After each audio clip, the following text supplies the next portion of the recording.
Rebonsoir à tous. Nous allons poursuivre avec l'entraîneur de l'équipe nationale de Côte d'Ivoire, M.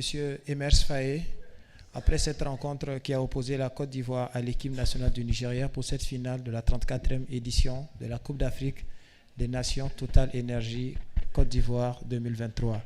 Avant de démarrer, s'il vous plaît, rappel d'usage, merci de mettre vos téléphones en mode silencieux, en mode avion ou carrément éteint pour ne pas perturber la suite de cette conférence de presse. Et je le rappelle encore une fois, pas de live live et streaming tout au long de cette conférence de presse.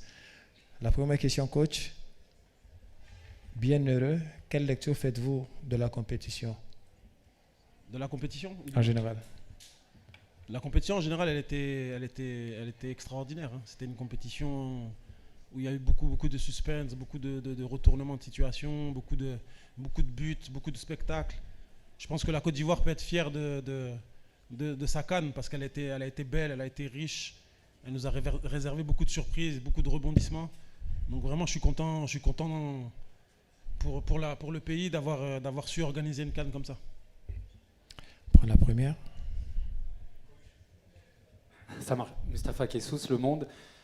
Ça fait plusieurs matchs, j'arrête pas de vous interroger sur le côté irrationnel de votre parcours, mais permettez-moi, et je m'excuse du jeu de mots, mais là, ce que vous vivez, c'est un vrai conte de faille. Là.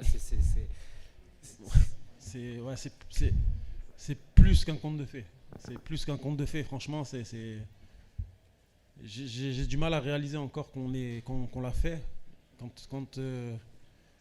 Quand je repense à tout ce qu'on a vécu, tout ce qu'on a traversé pendant la compétition, les moments difficiles, les moments où on a été mené, le moment où on est revenu à la dernière minute, c'est extraordinaire. C'est une chance énorme.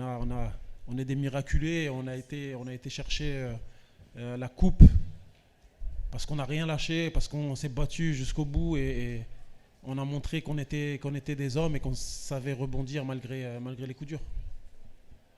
Prochaine question. Bonsoir coach. Jean-François Baudy du journal Le Goléador. Tout à l'heure, vous disiez que c'est plus qu'un conte de fées. Mais j'aimerais vous demander, la Côte d'Ivoire organise la CAN, ça fait 40 ans. Aujourd'hui, sa première CAN. Vous avez aujourd'hui écrit l'une des plus belles pages de l'histoire du football ivoirien à 40 ans. Quel est le sentiment qui vous anime? J'arrive même pas à mesurer ma joie. Franchement, c'est énorme. C'est énorme ce qui m'arrive. Je rêvais de gagner la CAN en tant que joueur. Je l'ai pas fait. J'ai pas su le faire. Et là, j'ai eu une opportunité de le faire en tant qu'entraîneur. Et malgré le fait que c'est arrivé dans des circonstances particulières, hein, bizarres, parce que le jour de mon anniversaire, je dois encaisser le départ de Jean-Louis, que je félicite aussi, parce que c'est aussi sa victoire.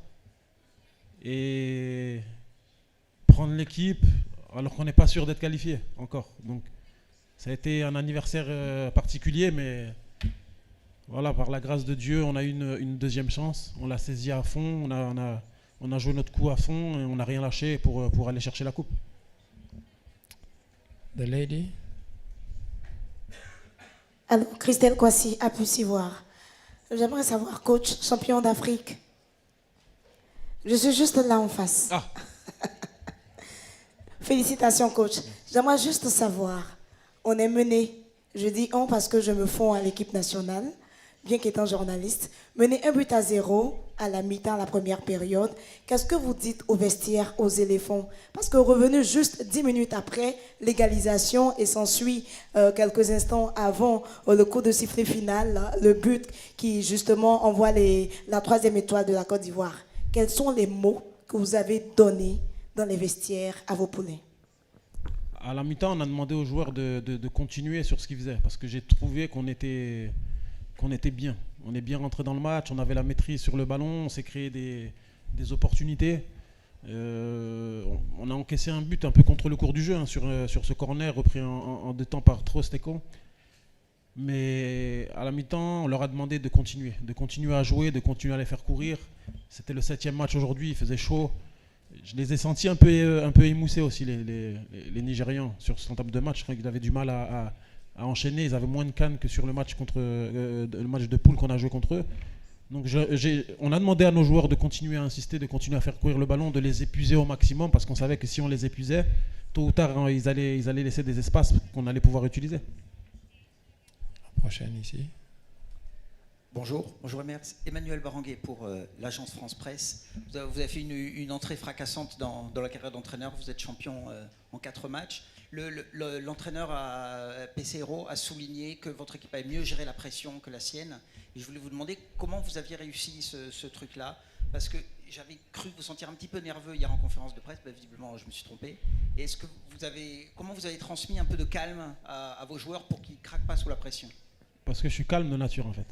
Je suis très calme de nature, je suis discret, je suis calme. Donc non, hier j'étais peut-être fatigué, mais pas spécialement nerveux.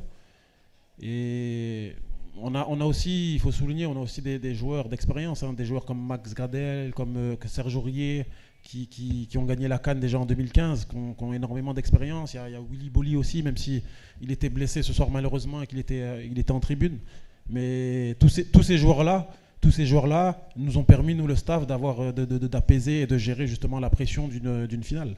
Je savais que sur cet aspect-là, on allait avoir un avantage quand même sur le Nigeria, parce qu'ils avaient moins d'expérience que nous, en tout cas expérience de jouer des finales.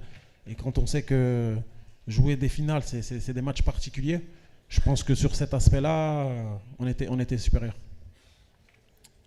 Au fond de la salle. Bonsoir coach. Edem Atipoué, quotidien Togo Matin du Togo. Félicitations pour cette victoire. Merci. Apparemment, vous aviez pris une patate très chaude.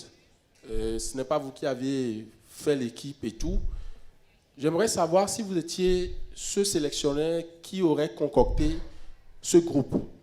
Auriez-vous fait appel à tous ces joueurs ou il y aura peut-être des changements? Je n'ai pas du tout compris. J'aimerais la savoir. Patate chaude, c'est quoi la patate chaude?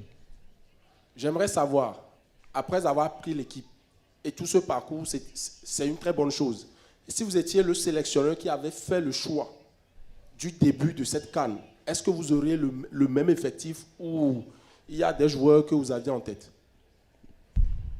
Ouais, question suivante, là, je n'ai rien compris à la question. On prend celle-là. C'est une question qui ne veut rien dire. Je ne sais pas. Bref. Bonsoir, coach. Ici. Bonsoir, coach. Félicitations. Kamara Moussa du site wondima.com de la Guinée, pardon. Vous rentrez mené à la mi-temps. Avec beaucoup de manque de lucidité devant. Vous ressortez. Vous avez deux occasions coup sur coup à travers Max Alagradel et Franck Kessé de la tête. Vous les ratez. Ça ne vous donne pas de doute dans la tête en ce moment précis du match? Non, parce qu'il restait beaucoup de temps. Je crois qu'on était à la 55e. Il restait beaucoup de temps. On avait la maîtrise quand même sur le match. On savait qu'on allait avoir d'autres opportunités. Donc il fallait pas qu'on s'affole. Il fallait qu'on garde notre sang-froid et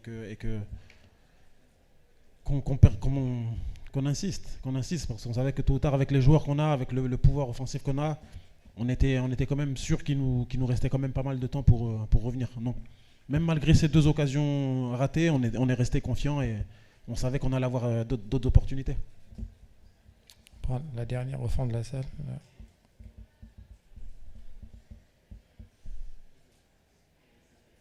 Ici.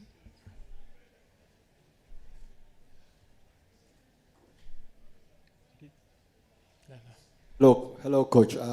My name is Mohamed Fajabari, a Sierra Leonean journalist. The strength of your team is it's your fighting spirit. You proved that against Senegal and then against Mali. And in fact, when you are 1-0 down today, I told one of my friends, sitting close by me, I told that person the match was not yet over because your strength is your fighting spirit. So I just want to know what is the secret behind this your fighting spirit?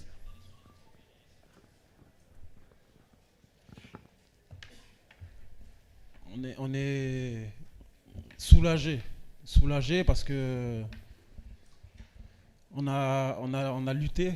Ça a été très très très dur de relever la tête à chaque fois après les matchs de poule. Ça a été très très difficile de relever la tête et de se remettre sur le droit chemin. Et à chaque fois qu'on a eu nos matchs contre le Sénégal, contre le Mali, ça a toujours été compliqué. On a toujours été obligé de revenir après le score. Donc mentalement, physiquement, on a toujours dû puiser dans nos réserves. Mais soulagé aujourd'hui parce que au moins on sait qu'on n'a pas fait tous ces efforts pour rien et que on a respecté le football.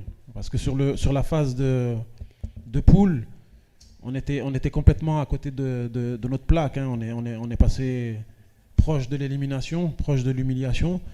Et quand on nous a donné une deuxième chance, on a fait preuve d'humilité et on s'est battu pour que cette deuxième chance, on ne la gaspille pas. Donc ce soir, je suis vraiment, vraiment soulagé et content d'avoir fait tout ce chemin depuis les matchs de poule. Merci coach, encore une fois félicitations pour ce parcours. Merci à tous, c'était un plaisir. À très vite. Merci. Merci, bonne soirée.